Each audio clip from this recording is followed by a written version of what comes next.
Hey everybody, Min here. Welcome back to Your House Fitness. Today we're going to go over external and internal rotation, different ways to train them, ways to not train them. I've seen quite a few misconceptions and quite a few mistakes, and a lot of it has to do with people understanding maybe the anatomy, but not the biomechanics of things. Let me show you a very basic rotator cuff exercise that will actually strengthen both motions. I'm going to grab the 5-pounders. You can go quite light on this. I don't recommend going very heavy because we don't want the bigger musculature to take over. It should be quite small, and we're going to work on endurance, so you don't got to go super heavy with low reps. I would go the opposite. Lighter weights, more repetitions. I'm going to do this from this side, just so you can see. From this point of view, I want to bend my arms 90 degrees. This is just a great place to start. I'm going to turn to the front, and from here, I'm going to open up my elbows to the side of me. Try your best to not shrug with the neck. If you do, no problem. Just drop your shoulders, and you may notice, oh, my elbows have dropped. Just flop your elbows up a little bit more. From here, you're in a great start position for your dumbbell external rotation exercises. I'm going to turn to the side so you can see. I'm going to imagine, I'm going to drop this down. I have like a rod. It's going to go through my elbow, into my humerus, and out the other end.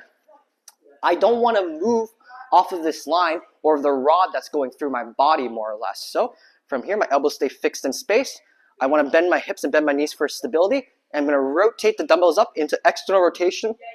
I'm going to lower down to the halfway point. Now, there's internal rotation in this as well. If you have the range of motion, you can go lower from the start point and go beyond it.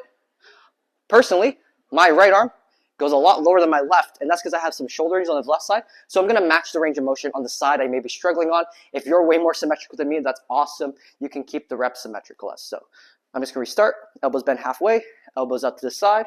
I come up to external rotation, and when I want the internal rotation, I go a little bit lower to get deeper range of motion, and I bring it back up, just like so. Now, you may have seen some people do the exercise like this. Unfortunately, it's not doing much for your rotator cuffs. There is not much gravity on the humerus, right? It's at my side, and all I'm doing is just turning my own arm. It's going to be a pretty decent bicep pump, I guess, because there's a lot of isometric contraction, but realistically, you're not going to be training it.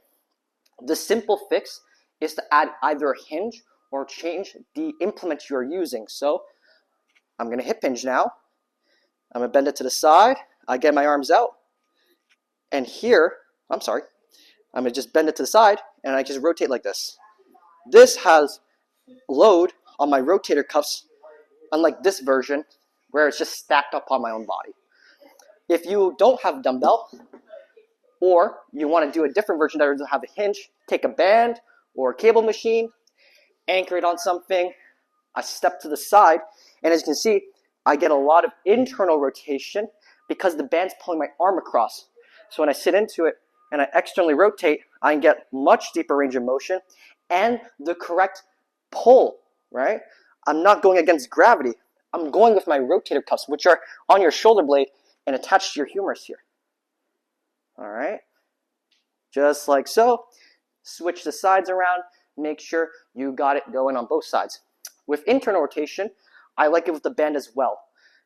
When we go outwards with our body, away from the midline, that's external rotation. If it's the other way around, where I start away from my body, and I bring it to the midline, that's internal rotation, all right? Just like that. A few other tricks. Try not to let your arms pop off your sides. You have like a fist worth of space here. That's the perfect amount.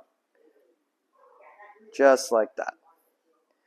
And then you can switch sides, of course, and work both ends.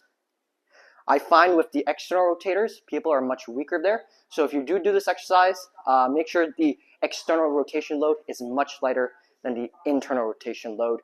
If you have a band, you just got to step further away if you want to make it harder, and a little closer if you want it easier. All right? Thank you all so much for watching. We'll see you next time.